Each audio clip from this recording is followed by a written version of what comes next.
జందికి చాంగుబళ జందిపు ముత్యపు సరుల హారముల చందనగ. సాక్షాత్తు ఆ పరమేశ్వరుడే పార్వతీదేవి అమ్మవారికి స్త్రీలను ఉద్ధరించే ఒక వ్రతం గురించి పార్వతీదేవి అమ్మవారు అడిగితే సాక్షాత్తు ఆ పరమశివుడే చెప్పారండి.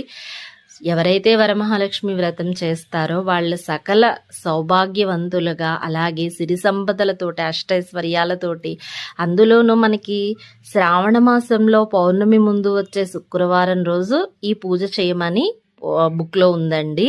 మనం ఎప్పటి నుంచో కూడా అలా చేస్తున్నాం. కానీ ఇప్పుడు ఏంటంటే అసలు వరమహాలక్ష్మి అమ్మవారి వ్రతం అంటే మన ఇంట్లో చేసుకుంటాం కాబట్టి, ఒకవేళ మనకి ఇప్పుడు ఇంట్లో ఫంక్షన్స్ ఉంటే మనకి కుదరదు కాబట్టి చాలా మంది ఏం చేస్తున్నారంటే ముందు వారం కూడా, మొదటి శుక్రవారం కూడా చేసుకుంటున్నారండి. అసలు మనకి శ్రావణ మాసంలో వరమహాలక్ష్మి అమ్మవారి వ్రత విధానం అయితే